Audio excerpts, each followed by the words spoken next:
nuestras redes sociales.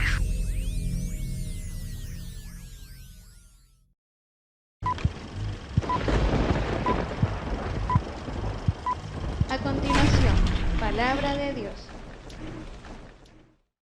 Amén. Bueno, mis estimados hermanos, ya en varias oportunidades hemos reflexionado en que el criterio del ser humano no es el criterio de Dios y lógicamente el criterio de Dios no es el del ser humano. En la Biblia, en el libro del profeta Isaías, por cierto, Dios dijo: porque mis pensamientos no son tus pensamientos, ni tus caminos son mis caminos. Y hacemos referencia a esto porque en muchas oportunidades nosotros nos tomamos la atribución de dar ciertos, a veces parámetros, a veces calificativos, respecto a la relación que otros tienen para con Dios, o la apreciación nuestra de aquellos que no conocen a Dios. En muchas oportunidades desaprobamos la condición de alguien porque a mi criterio lo que ha hecho lo desaprueba delante de Dios. Ninguno de nosotros está exentos del pecado. La gran diferencia es que hay pecados menos escandalosos que otros y con consecuencias distintas. Esa es la diferencia. Siempre hemos enfatizado que delante de Dios pecado es pecado. Ahora, el problema muchas veces surge cuando son otros los que se les evidenció mayormente su condición de pecado, y a veces es allí en donde se cumple aquel dicho, porque eso no lo dice la Biblia, que hacemos leña del árbol caído. El problema es cuando la situación se revierte y de repente nos toca ser nosotros, hermano, los señalados. Y cuando somos nosotros, muchas veces llegamos a creer que lo que los demás dicen de nosotros, o la forma como nos han señalado, a veces llegamos a creer que quizás ese es el pensamiento de Dios.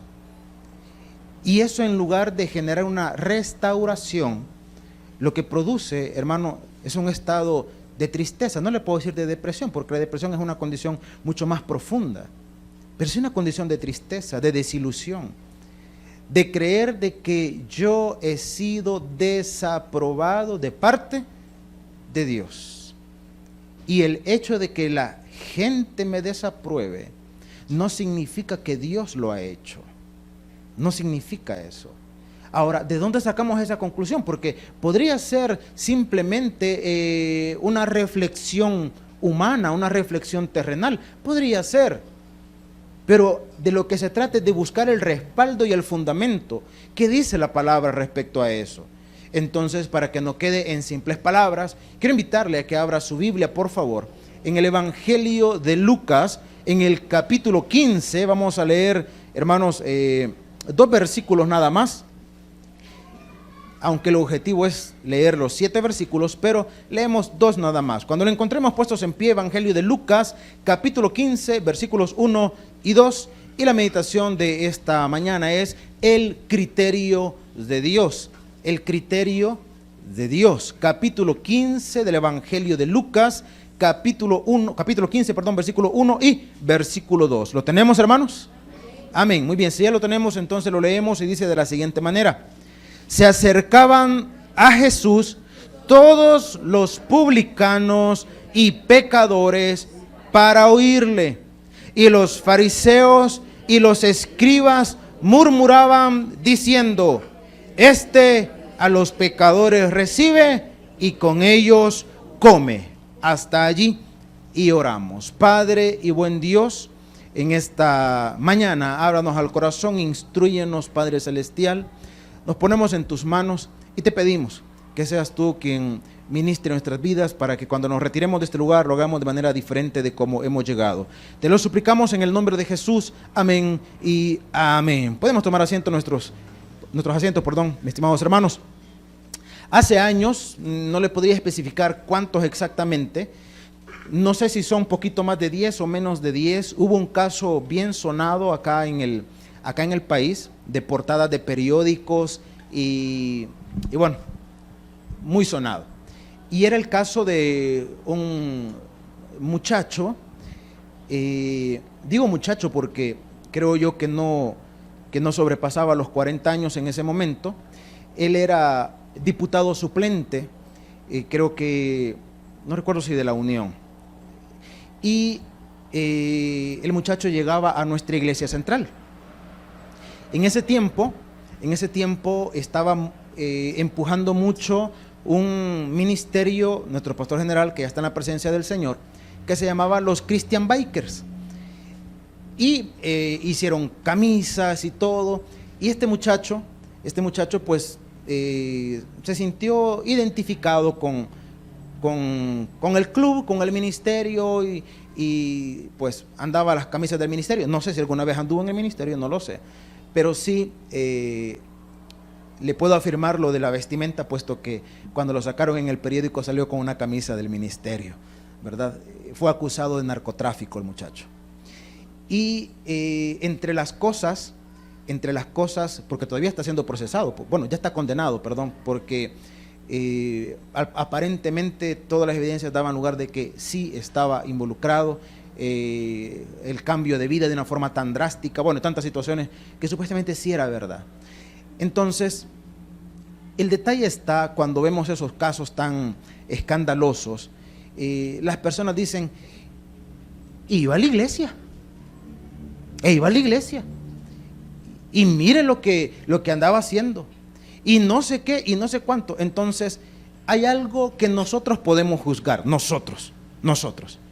Y nosotros podemos decir, sí, verdad, iba a la iglesia porque de fachada, para que no le echaran de ver de seguro, para que dijeran que era un hombre de bien, pero mire todo lo que andaba haciendo. Pero ¿quién determina eso, hermano? Eso lo estamos determinando. ¿Quiénes? Nosotros. Ahora, yo le puedo hacer una pregunta que de repente puede generar conflicto en nuestro interior. Hermanos, y Dios, no estoy hablando de nosotros, estoy hablando de Dios. Y Dios, ¿será que desaprobaría que esa persona llegase, hermano, a su casa? ¿Será que Dios lo desaprobaría? Porque podemos comenzar a decir un montón de cosas. Lo primero, ¿quién conoce los corazones? Dios. Entonces nosotros diríamos, bueno, y si su corazón no era sincero, no que era un corazón hipócrita, ¿cómo lo va a probar Dios? Sí, eso decimos nosotros. El problema es que nosotros no sabemos qué había en el interior de esa persona. El escándalo, hermano, fue grande, repito, de periódicos, de noticieros y de todo eso. Apellido Silva, si no me equivoco, era el muchacho. Y, hermano, una situación escandalosa. Ahora, como ya pasó el morbo, ya han pasado, repito, años, no recuerdo cuántos exactamente, pero casi seguro que más de 7 años han pasado. Ya terminó el morbo. Ahora, ¿y si lo viéramos ahora? Cosa que no lo podemos hacer, pero si lo viéramos ahora, ¿será que ahora alguien se tomaría el tiempo para ir y decirle, mire, ¿y usted qué aprendió de esto? ¿Será que su corazón o su vida está aferrada a Dios? ¿O será que blasfemó, se apartó de la fe, está tirado a la desgracia? No lo sabemos, hermano. No lo sabemos, yo no lo sé. Pero una cosa es cierto, y es que si su corazón era sincero, a pesar de su condición de delincuencia, si su corazón era sincero, esta es hora, hermano, que ha de estar tal vez ahí donde está encerrado, tal vez, digo yo, quizás participando en un servicio, en un culto. Claro, pero los que estamos de este lado nos atreveríamos a señalar, ¿verdad? Pero vea usted cuando Jesús, hermano, y esto repito, son cosas que de repente nos van a cambiar a nosotros o nos confrontan. Si Jesús viviera o estuviera en este tiempo, cosas tan sonadas, ¿verdad? ¿Será que en algún momento iría a una fiesta de narcos, hermano? ¿Se imagina usted? Yo sé que algunos dirían, mire, si el Señor no quiere ir, yo puedo. Algunos se ofrecerían, ¿verdad? Hermano, para algunos sería aberrante decir, ¿cómo se le ocurre? ¿Cómo se pone a pensar que el Señor participaría de semejantes cosas? Yo no dije que participaría, dije si iría. Dije si iría. Porque hay una situación que pasamos por alto. Donde Jesús está, todo el ambiente cambia. Donde está el Señor, no donde está la religiosidad, donde está el Señor. Un ejemplo bien sencillo, es que usted puede cambiar el ambiente de su grupo de amigos cuando usted está, siempre y cuando sus actitudes sean sinceras y no hipócritas. Porque las actitudes hipócritas es cuando, hermano, tomamos posturas, ¿verdad? Religiosas y guácala y no sé qué, no sé cuánto. Cuando muchas veces lo que queremos es estar allí. Cuando una postura es verdadera, es espiritual, no es necesario que usted llegue haciendo escándalo. Usted llega y el ambiente comienza a cambiar. Comienza a ser distinto, comienza a ser diferente. Porque usted lleva la presencia de Dios a ese lugar. Y de repente las malas palabras se van en cierta forma disminuyendo. De repente el escándalo ya no es por cosas obscenas, de repente es algo más ameno, más agradable. Repito, si su condición es sincera, si no, a participar del relajo va también. Y eso es lo que pasamos por alto. La Biblia dice lo siguiente: se acercaban, fíjese bien, mire qué cosa más interesante, se acercaban a Jesús todos los publicanos y pecadores, ¿qué dice? Para oírle. Hermano, una vez más, lo que sucede es que Dios, escúcheme bien, o póngalo en estas palabras, es que Jesucristo es agradable, hermano. Es que Jesucristo es agradable, es ameno. ¿Sabe quiénes son los que a veces terminamos cayendo mal? Nosotros, hermano. Él no. Hay gente que le encanta escuchar de Dios. Allá en el hospital hay una persona que ayer medio lo molestaba. Él está ahí, él es un reo. Él está allí, la primera vez que hablé con él, está encadenado a su cama, por cierto, en una zona bien restringida. Y llegaba y le decía: mire, ¿y usted alguna vez ha recibido a Cristo? No, me dijo, pero va a predicar, me dijo. Y solo él está en el cuarto, hermano, solo él. Y va a predicar, me dijo. Pues mire, por mí no hay problema, pero yo lo que quiero es que usted conozca a Jesucristo. No, pero es que yo quiero oír la palabra primero, me dijo, quiero oír la palabra. Bueno, no hay problema, le digo, pero ¿va a abrir su corazón a Jesús? No, es que todavía no. Pero quiere escuchar la palabra, quiere escuchar el mensaje. Ayer llegaba y lo molesto, le digo, es que cuando están así agarraditos es bien más fácil molestarlos, hermano. Valga la aclaración, ¿verdad? Valga la aclaración. Entonces llego y le digo, ¿qué pasó? Le digo, hoy sí ya se decidió. No sé, piensa lo que ya vengo, le dije. A uno con autoridad, hermano. Está agarradito. Entonces, y llego y le digo, ¿qué pasó? Le digo, ya lo pensó, ya se decidió, va a abrir su corazón. Es que no sé, si te dan ganas de pesetearlo, hermano, dan ganas. Porque para él el mensaje es tan bonito, es tan agradable, le gusta, como a mucha gente. Es que para él, hermano, para él Dios es ameno, es agradable. Es agradable. Hay gente que le encantan las alabanzas y no es cristiano. Alguien me dijo una vez, mira, me dijo, venía tenso en el bus, en el tráfico y todo, y de repente el motorista se pone a estar poniendo alabanza. Mira, me dijo, ¿cómo me lo expresó? Mira, me dijo, funciona, me dijo. ¿Funciona qué? Le dije yo. No, mira, me tranquilizó, me dijo. Me tranquilizó. Y no era creyente. Es que es agradable, es ameno. Ahora, ¿quiénes somos los que descalificamos, hermano? Nosotros llegamos y decimos, no, si esa gente está allí, ¿verdad? Porque usted le ve la apariencia, porque están todos manchados, porque están encarcelados, porque están sujetos, hermano, a una condición, porque hay un custodio ahí el pendiente por su nivel de peligrosidad. Y nosotros decimos, no, esa gente a saber qué cosas habrá hecho y por eso está allí. A saber a cuántos habrá asesinado probablemente, a cuántos habrá robado, cuánta gente inocente habrá dañado. No, esa gente que se pudra, que se muera. Pero ese es el criterio de quién, hermano.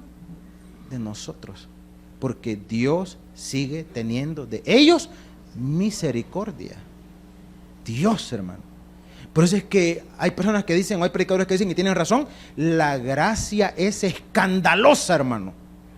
La gracia es escandalosa porque la gracia, hermano, hace que Dios se acerque a lo que los seres humanos despreciamos.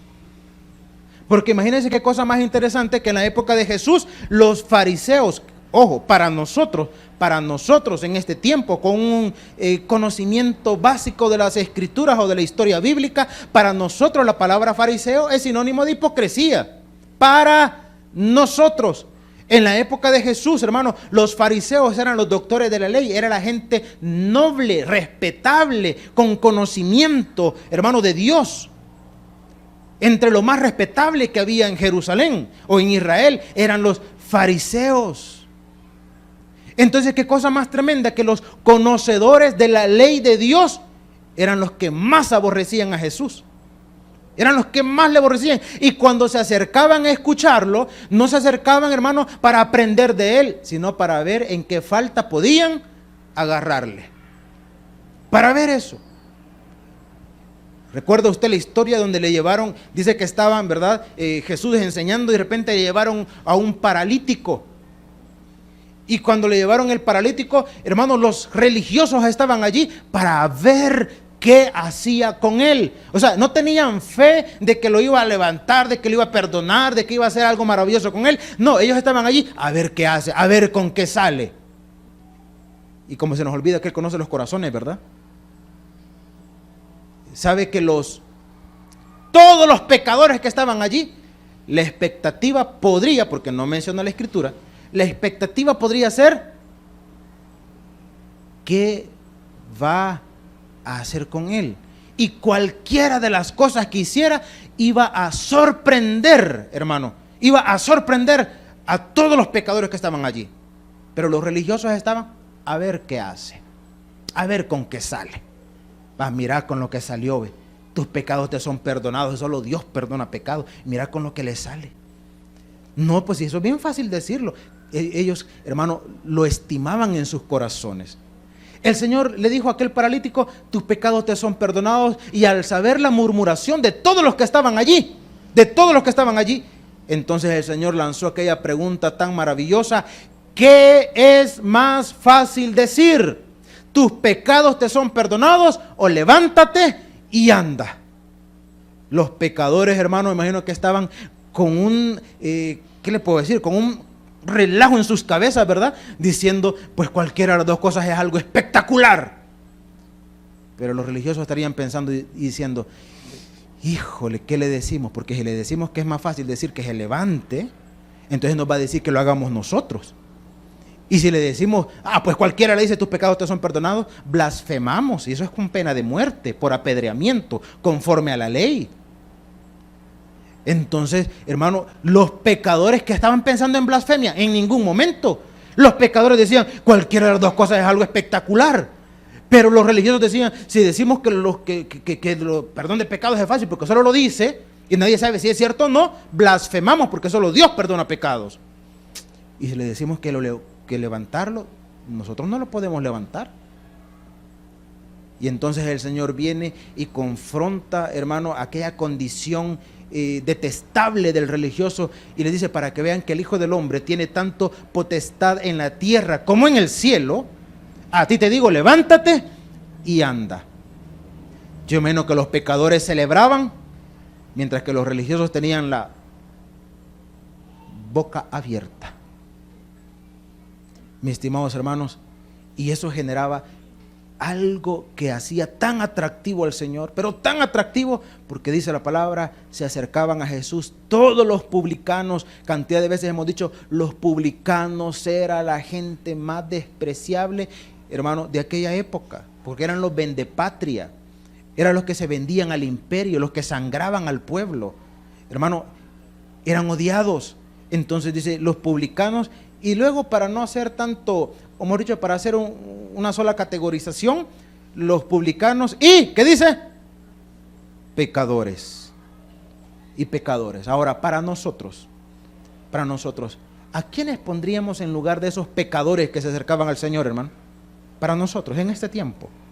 Porque los de aquel tiempo podían haber sido otras categorías. Para nosotros de este tiempo, ¿quiénes serían? Extorsionadores. ¿Qué le parece? Hagamos un menú. Extorsionadores, mareros, prostitutas, drogadictos, alcohólicos. Y por ahí podríamos seguir, ¿verdad? Por ahí podríamos seguir. Hay cosas que de repente para nosotros, hermano, puede ser que sean hasta pérdida de tiempo. Nosotros, a través del Ministerio de Pan y Chocolate, tomamos la opción porque consideramos que era lo más viable para nosotros como ministerio desarrollarlo acá en el hospital.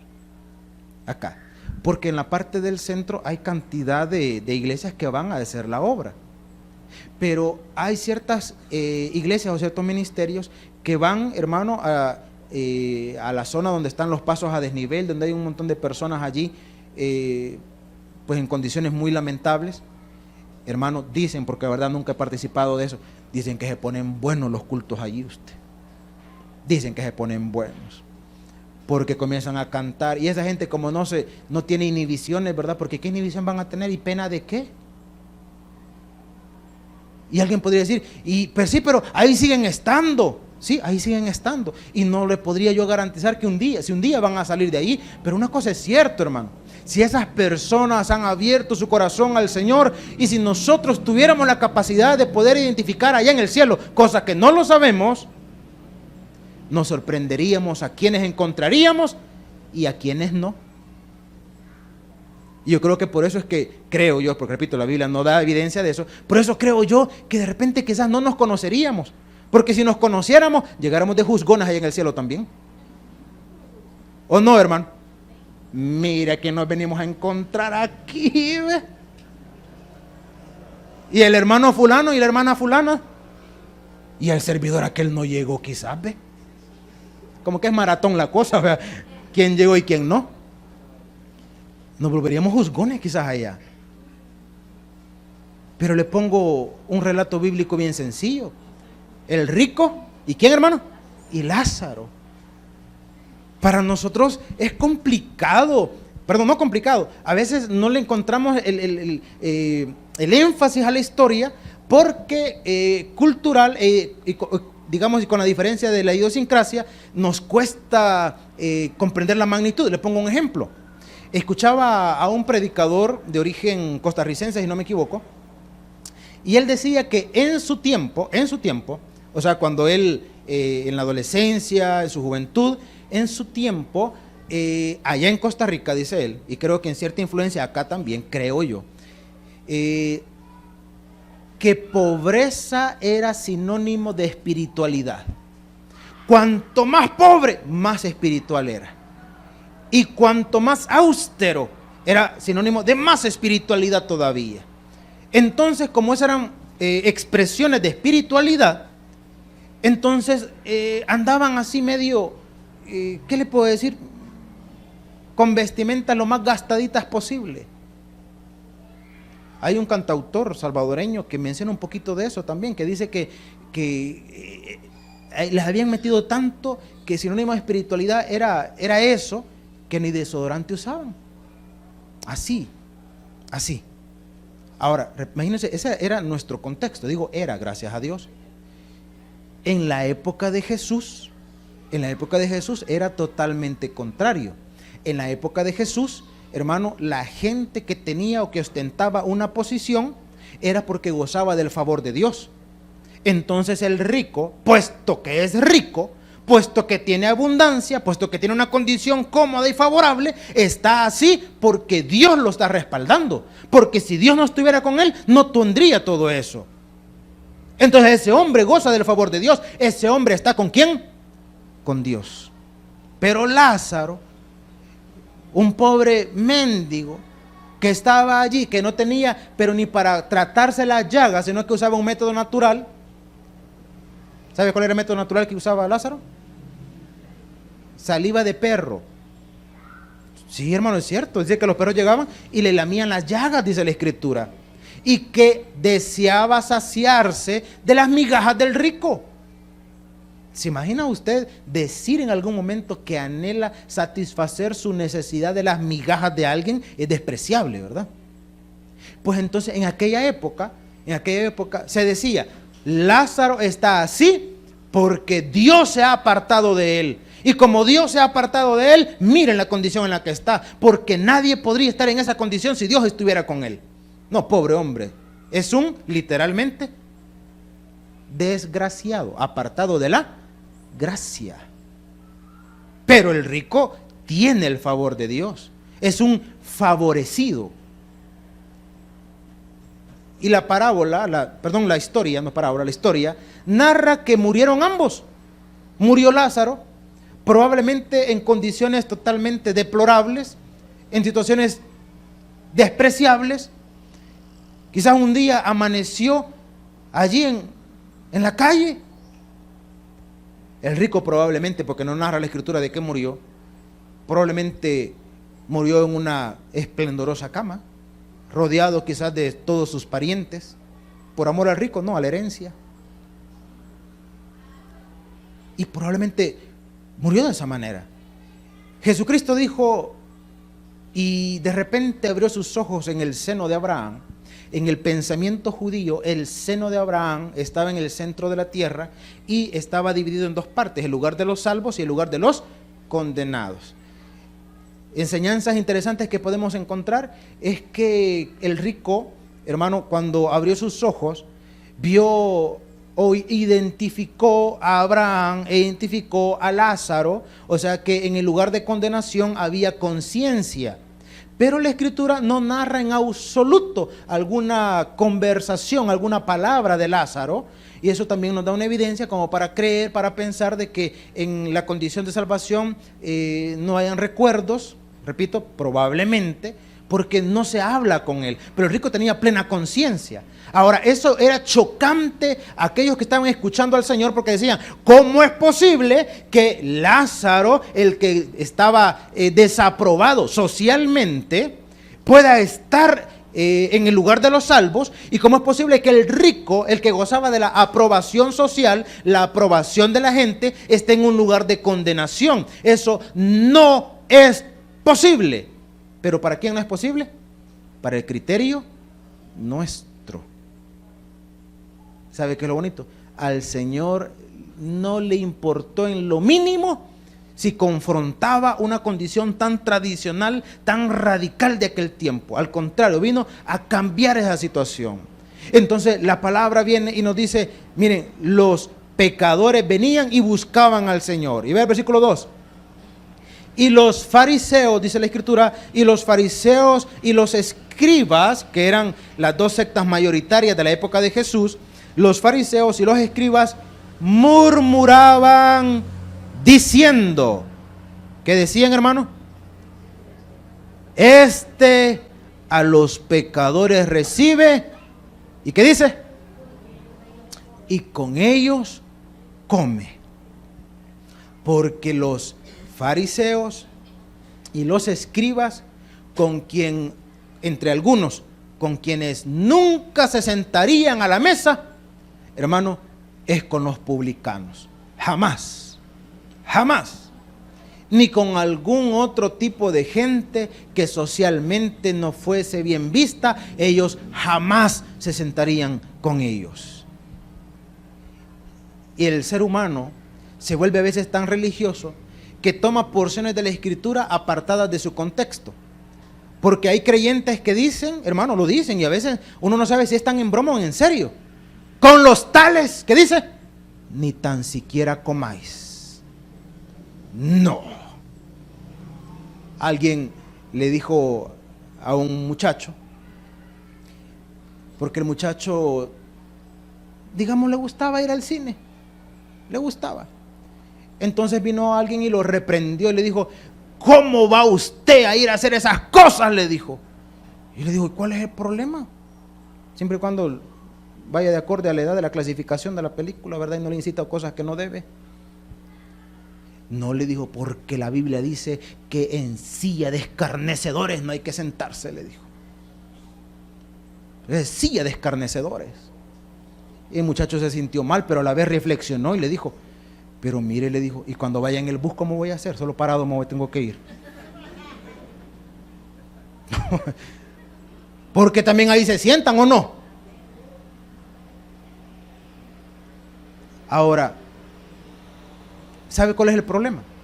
Que a veces nosotros estamos más interesados en ganar la aprobación de la gente que de Dios, hermano. Estamos más interesados en eso. Yo quiero que la gente me apruebe a mí. Y si Dios lo aprueba, no me interesa. Yo quiero que la gente, quiero tener la aceptación de la gente. Y muchas veces adoptamos posturas, hermano, adoptamos comportamientos en función de lo que quiero que los demás digan de mí, dejando a un lado el criterio y el pensamiento de Dios hacia mí. La necesidad de ser aceptados por un grupo. Esa necesidad. La necesidad de ser aprobados. Y se nos olvida que el apóstol Pablo dijo, si yo buscara agradar a los hombres, entonces no agradaría ¿a quién? A Dios. No agradaría a Dios. Mis estimados hermanos, el Señor dijo lo siguiente, versículo 3. Entonces Él, o sea Jesucristo, les refirió esta parábola diciendo, ¿qué hombre de vosotros, teniendo 100 ovejas, si se pierde una de ellas, no deja las 99 en el desierto y va tras la que se perdió hasta, ¿qué dice? Encontrarla? Ahora, el Señor estaba apelando a una condición muy propia de ellos. Ya le voy a dar, bueno, que más adelante pone otro ejemplo, por si acaso, digamos, no tenía el énfasis deseado. Más adelante pone otro ejemplo, que creo que es en el que sí caemos nosotros. Les dijo, ¿quién de vosotros si tiene 100 ovejas y se le pierde una, quién no va a buscarla? Repito, para nosotros eso sería así medio complicadito, ¿verdad? Pero póngalo en el ejemplo que él pone después. ¿Quién de vosotros teniendo un billete de $20, que está sumamente convencido que lo dejó en la mesa o en su mesita de noche, y cuando amanece no lo encuentra, no se pone a buscarlo por toda la casa? Porque usted está más que convencido que en su casa el dinero no se pierde. Bueno, en teoría, en su casa el dinero no se pierde. Cambia de mano, que es otra cosa, pero no se pierde. Es como la energía que no se destruye, solo se transforma. Entonces el dinero no se pierde, solo cambia de dueño. Pero en teoría, usted sabe que dejó el dinero allí. Entonces usted va a comenzar a mover todo hasta ¿qué? Encontrarlo. ¿Alguna vez le ha pasado a usted que se ha desahuciado? Dijo, bueno, ni modo, ya se perdió, ya le gritó a medio mundo, ya castigó a los bichos por si acaso, ¿verdad? Porque alguno de ellos lo pudo haber agarrado, y para que aprendan, que no esté seguro, pero ya le tronó también. Regañó a Popi porque a veces es loco y agarra cualquier cosa, ¿verdad? Y lo confrontó, lo vio a los ojos directamente, lo agarraste vos, y eso le va a decir que no sabe nada. Entonces usted se resignó que lo había perdido. Y después de una semana, de 2 semanas, cuando hizo limpieza, después de 15 días, va encontrando el dichoso billete por ahí, hasta con telaraña ya. ¿Y cuál es su reacción, hermano? ¿Cuál es su reacción? Agarra el billete y lo rompe de cólera porque se lo perdió. Hace 15 días te necesitaba, condenado, para que aprendas, mira. Te ocurre andarte perdiendo, no te digo pues. Lo pisotea y lo aplasta y lo ensucia todo de cólera porque se lo había perdido. Ay, algunos lo encuentran, hermano, y le va a pedir perdón a los bichos, perdón, digo, ¿verdad? Porque los sopapietos, ya encontré el dinero, había caído. A Popi lo acaricia porque también le echó la culpa, ¿verdad? Disculpame, Popi. Pero su reacción es de alegría, ¿o no? ¿O es de cólera? Mis estimados hermanos, el Señor dijo, ¿quién de vosotros, teniendo 100 ovejas y se pierde una, no va a buscarla? No va a buscarla, ojo, tomando en cuenta el principio de que Jesucristo vino a buscar y a salvar lo que se había perdido. Y nosotros podríamos decir, bueno, pero a nosotros ya nos encontró. Pero como jalamos para el monte, de vez en cuando nos vamos también por ahí, hermano.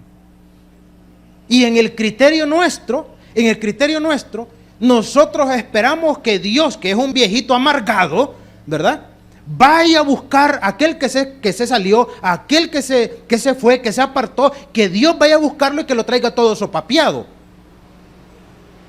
Hasta lo advertimos nosotros, hermano. Mire, mejor venga antes que le vaya a pasar algo, hombre. ¿O no aconsejamos así, hermano?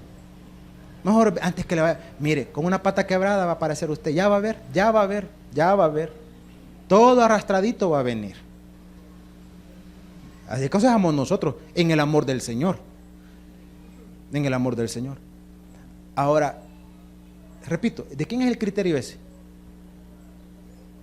Porque muy diferente fuera que nosotros viéramos en la Escritura que el Señor actúa de esa forma, pero la Biblia nos enseña algo diferente, hermano. Ahora, que si mi criterio no está de acuerdo con el criterio de Dios, pues entonces lastimosamente siempre hemos dicho, el equivocado en Dios somos nosotros. Y dice la palabra, segunda parte del versículo 4, por favor, dice, no deja las 99 en el desierto y va tras la que se perdió hasta encontrarla, y cuando la encuentra, la pone sobre sus hombros, como dice, la garroteó, hermano. Mire cómo somos nosotros llenos de cariño, que cuando usted le advierte a su hijo o a su hija que no ande corriendo porque se va a caer y no le hace caso y se cae sobre el sopapo que acaba de dar, ¿qué hace, hermano? Le da otro para que llore de verdad, porque el primer llanto era mentira, ¿verdad? Era falso. Para que llore de verdad, ¿verdad? Porque usted tiene una capacidad de evaluar el llanto mentiroso y el verdadero sin medir el nivel del golpe del sopapo. Entonces, para que llore de verdad, venga para acá. Ahora, nosotros esperamos que el Señor actúe igual, ¿verdad? Con que te fuiste, ¿no?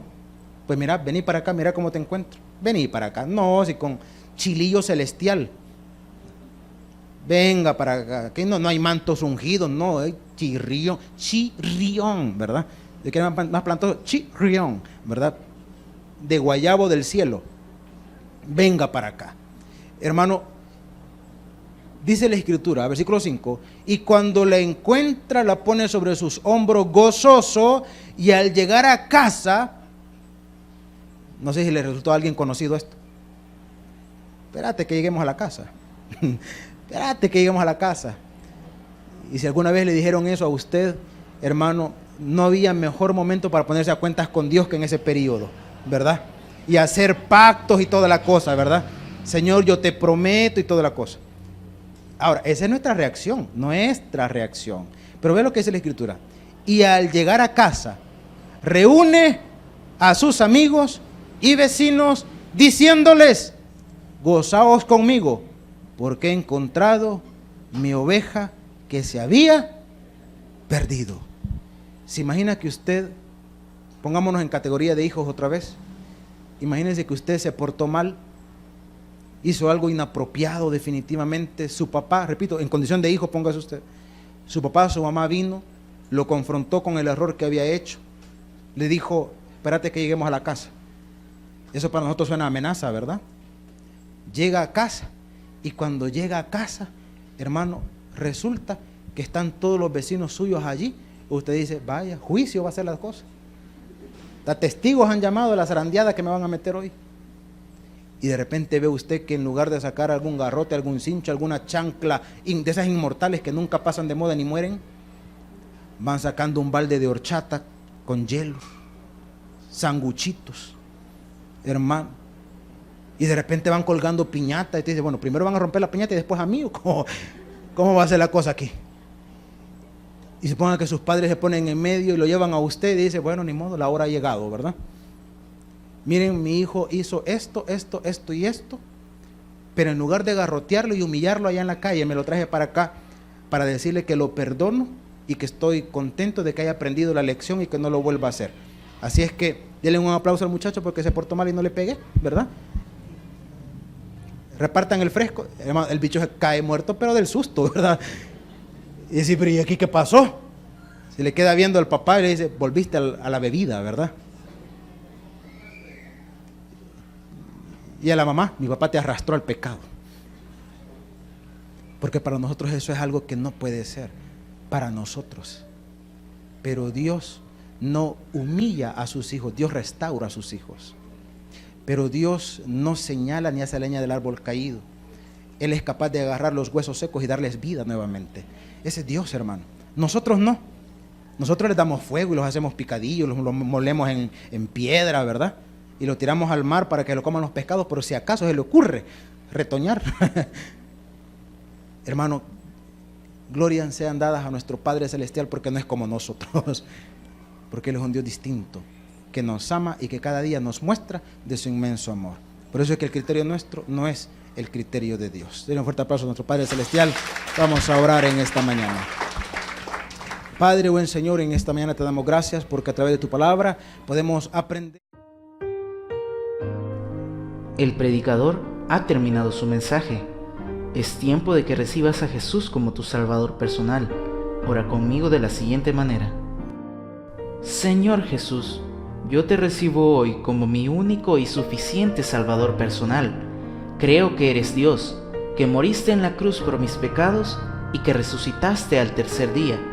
Me arrepiento, soy pecador. Perdóname, Señor. Gracias doy al Padre por enviar al Hijo a morir en mi lugar. Gracias, Jesús, por salvar mi alma hoy en Cristo Jesús, mi Salvador. Amén. Bienvenido a la familia de Dios. Ahora te invitamos a que crezcas en el conocimiento de las Escrituras. Congrégate con nosotros. Estamos ubicados en kilómetro 6,5, carretera a Los Planes de Renteros.